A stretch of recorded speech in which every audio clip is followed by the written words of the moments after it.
This is a wake-up call, not a think piece, not a controversy to be argued over with clickbait. This is about children, millions of small lives being transformed, sold and staged in the feed of strangers for views and money. Today, we trace how one viral video became a match to Tinder. It lit a fire under a problem the platforms let fester. They are selling childhood, but with clicks, smiles, and the polite language of engagement. That process has a name: adultification. And it's happening now in public, in our pockets, on the platforms we use every day.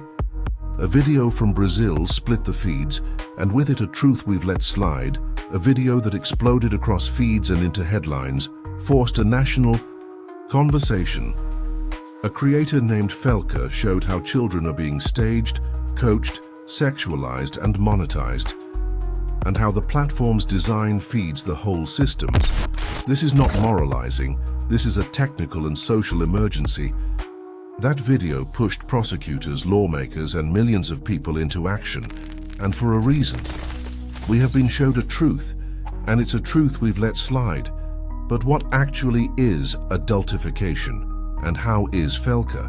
Felca is a Brazilian creator, real name, Felipe Bressamim Pereira. Born July 25, 1998, Londrina, Paraná, Brazil. Felca's story is not just another influencer origin, it's the portrait of a person who turned pain into public pressure. As a kid, he was the classic outcast, bullied, excluded, and socially anxious. The internet gave him a voice and a stage where he learned to translate humiliation into sharp comedy, investigative exposés, and viral moments.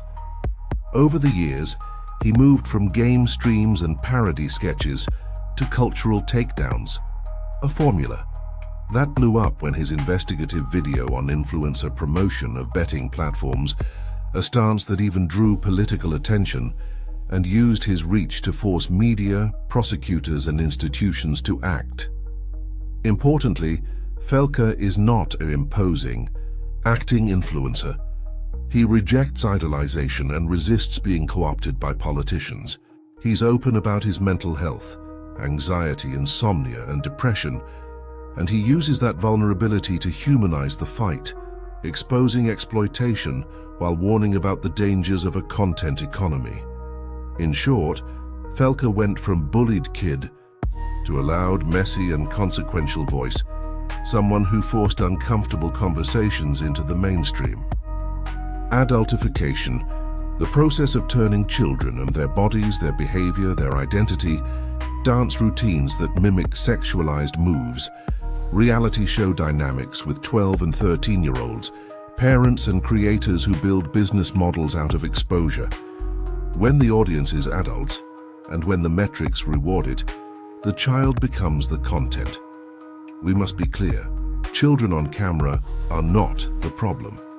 Kids sing, dance, and share all the time. The problem is when a child becomes the business model, when exposure replaces education, when performance becomes identity. That is adultification, an industry that feeds on the developing minds of children.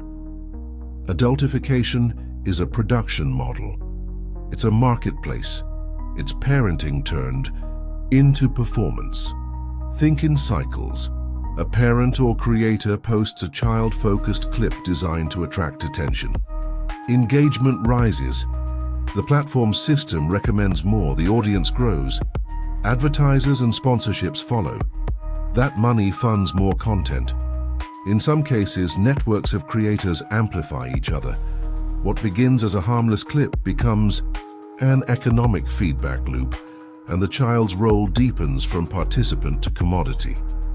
In Brazil, the video that ignited the debate explained the mechanisms we just described. It showed how a feed becomes a factory, how a like and a share amplify content that places children in adult roles. The fallout was immediate. Accounts taken down, public prosecutors opening inquiries, and lawmakers proposing emergency rules. When citizens pushed back, The conversation left comment threads and reached courtrooms. This isn't a local or niche problem. The global data are staggering. In 2023, official tip lines logged tens of millions of reports connected to child sexual exploitation online. Even after a decline in reported numbers in 2024, the distinct incidents remain in the tens of millions. These aren't cold statistics, they are indicators of an enormous, active market for exploitative material. Algorithms reward attention.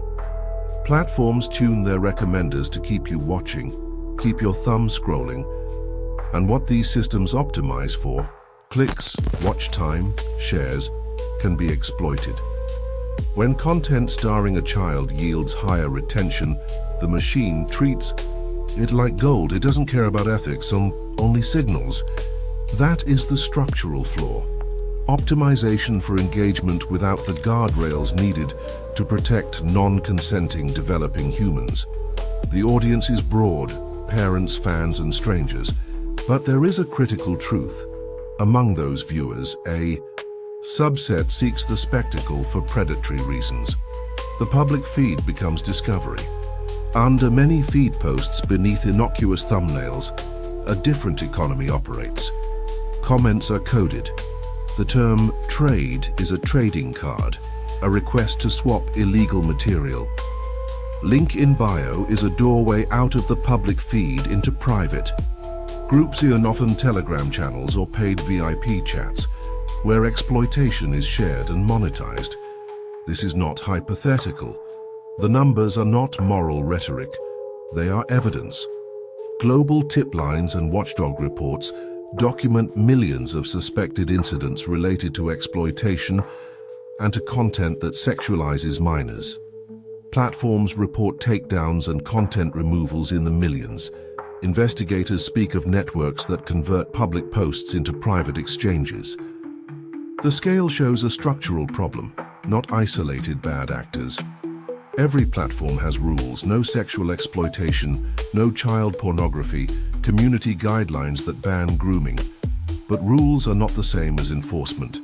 Companies struggle with scale. Automated systems flag and remove content, but they also miss context.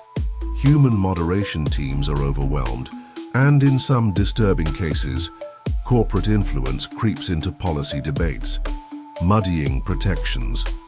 Recently, Brazilian authorities even ordered a probe into AI chatbots being used to eroticize children. An extreme example of how new technologies can create new harms faster than laws can adapt. The consequences are not only reputational, they are developmental. What happens to a child whose identity is built on the metric of attention? Early exposure to a public gaze distorts self-worth. Instead of learning boundaries, empathy, and private growth, a child can start to equate value with views and performativity.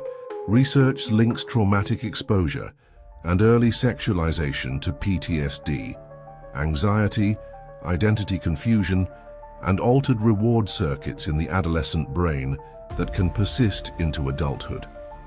The child who was a brand may become an adult who cannot disentangle validation from performance. The dopamine feedback loop of likes and views can chemically reinforce risky behavior or identity performance in ways that undermine authentic development. Child may consent on camera because they were coached, pressured, or simply don't understand the consequences. That consent is not informed, and the long tail of public exposure, screenshots, downloads, private shares, can follow a person for life. This is not always malice. Many parents are desperate, hopeful, and prey to a platform logic that promises income and fame. A single viral hit can pay rent. But the ethical calculus changes when a child's privacy, future, and agency are traded for short-term gain. In the eye, choice to monetize a child's life is not only personal, it is structural. Platforms monetize that choice with algorithms that favor attention. This pattern is global. In the US, tip lines logged millions of incidents. In Southeast Asia, scam compounds and criminal rings have been tied to hundreds of sextortion cases. In Europe and Africa, NGOs document similar cycles where poverty, lack of regulation, and platform incentives collide. Signs are visible if we choose to look. When these signs are present, intervention is not moralizing, it is protecting. If you are a parent, caregiver, or guardian, here are patterns to watch for. Repetitive comments with the same emojis or the word trade, or requests to move the conversation to DM or link in bio. Report, don't follow. Accounts that ask for explicit private clips or ask a child to remove clothing or perform adult behaviors. Stop. Report. Bios that link to unknown Telegram groups or profiles with paid VIP content promises. Report. A child who suddenly chases attention, changes behavior, or seems to measure worth by views. Talk, intervene, seek help. Fixes are both technical and political. This is not a fight against platforms alone. Platforms must design for safety, not only engagement, require metadata and labeling that makes content context legible to investigators, remove monetization incentives tied to minors, and cooperate faster with law enforcement. Governments must mandate transparency, effective hotlines, and enforce penalties for creators who exploit children, and civil society must be louder. Pressure works. The Felca video proved that public outrage can move platforms, prosecutors, and parliaments, but outrage alone is not a policy. We need sustained practical fixes. Parents, set rules before kids join platforms. Control devices. Inspect comments and bios. Don't monetize your child into a brand. If someone asks for private clips, block and report immediately. If you see suspicious networks, file a report with local authorities and with platform reporting. Tools. If in Brazil, call Disque 100. If in the US, use NCMEX Cyber Tipline. Documentation matters. Save timestamps and redacted screenshots to hand to authorities. We are not powerless. Technology can be fixed. Policy can be changed. And we, citizens, parents, creators, it's our fight. It is a fight for the right for children to grow without being turned into an inventory of content. It asks families to refuse the marketplace logic. It asks platforms to choose safety over engagement. And it asks society to decide whether childhood is a commodity or a sanctuary. We cannot buy back another childhood. We can, together, stop the next one from being sold. Let children be children while they still can. If we fail them now, we fail a future generation. Act like the adults you are. Protect them. If this video opened your eyes, raised the alarm, or pushed you to act, show up for the work. Like, subscribe, and follow us across platforms. We're here to pull back the curtain on AI, algorithmic control, and the system shaping a whole generation. Join the conversation. Share this with someone who needs to know, and keep your feed honest. Stay tuned for more updates. We're just getting started.